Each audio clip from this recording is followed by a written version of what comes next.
Hey there guys, it's me, SStwins. Back at it, making videos in the new year. I know I kind of fell off last year at the middle of the year. Don't ask, okay? There was a lot going on. But today I'm doing the Inverse Art Challenge. You may remember, if you're a very loyal fan, when I first did this challenge, was it 5 or 6 years ago, with traditional art, and it was very hard. But today, instead of one piece, I'll be making 3 pieces of inverse art.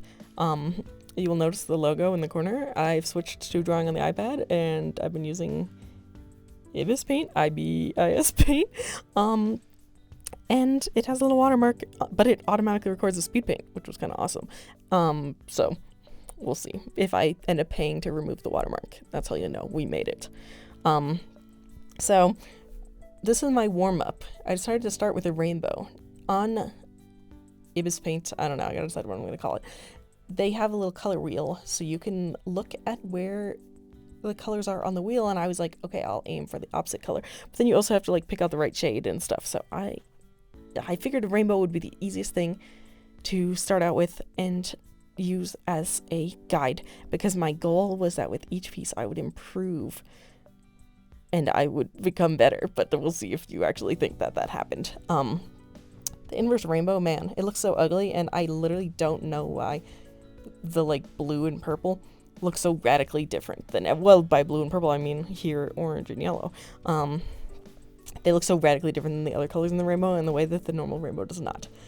But you'll notice lots of these little black dots and sparklies on every drawing, because I've been really into adding little white sparklies on my pieces. So also, this drawing only took me 6 minutes, and this is the speed paint that is 3 minutes long of it, so it's practically in real time.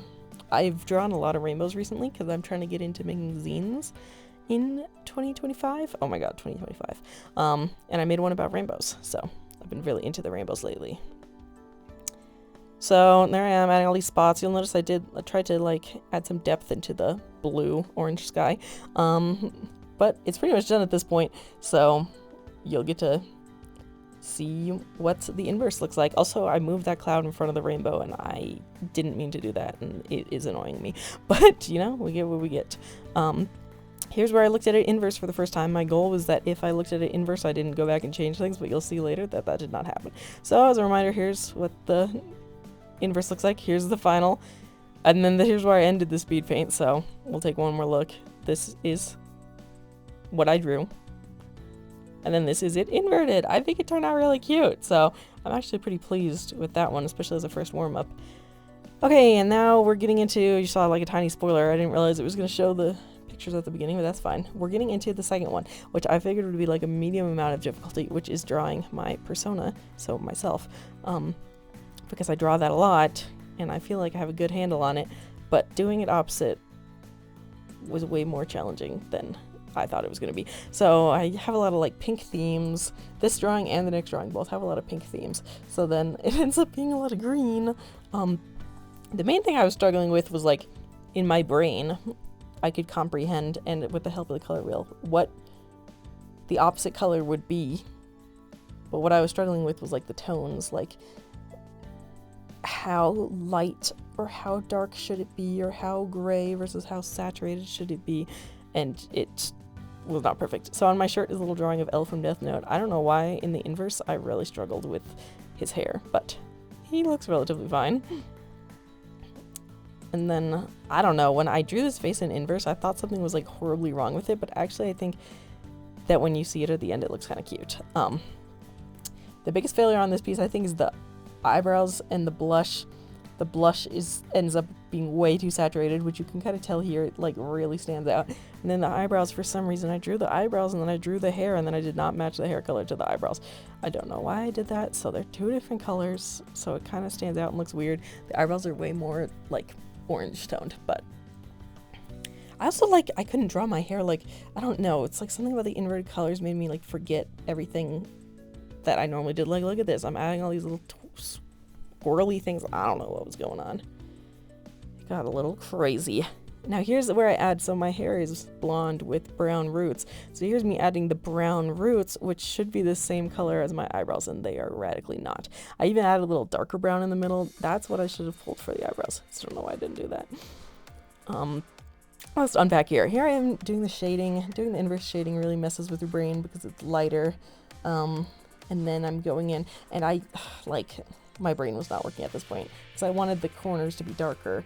But if you put the corners darker, they're going to be lighter, but it's fine. It's fine. Here I am doing more of those little black or soon to be white little sparkly things. Yeah, at some point my brain just like stopped working. I add little like skin marks to myself. I like doing that, little like moles and stuff.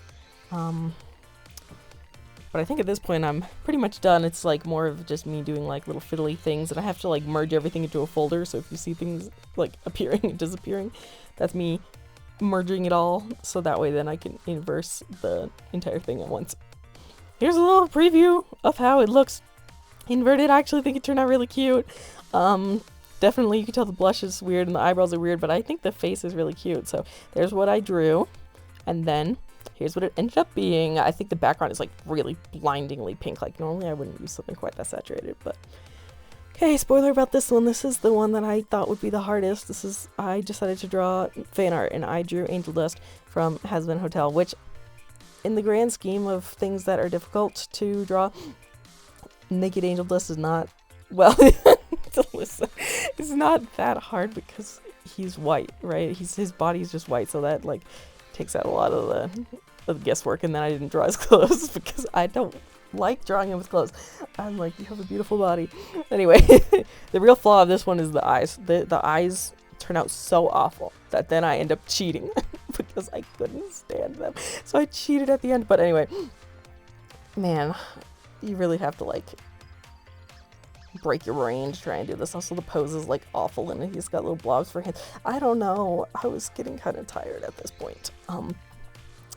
Anyway, if you guys have some other challenges that you want to see me do, let me know. I got the iPad, and I feel like it's like changed the game for me. Like having this speed paint feature is so nice. I can make the speed paint as long as I want. So I made these ones 3 minutes, but I could do up to 5 minutes, or I can do as short as like 15 seconds. It's kind of crazy. So here I am merging it together.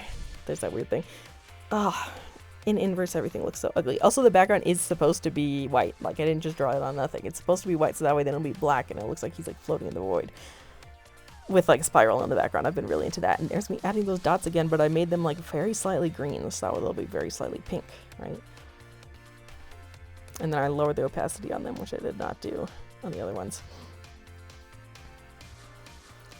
Some things, like, okay, so the eyes are a big problem on this one, and then also, like, I have a really hard time adding his, like, neck choker. I think it always looks so ugly. I don't know why.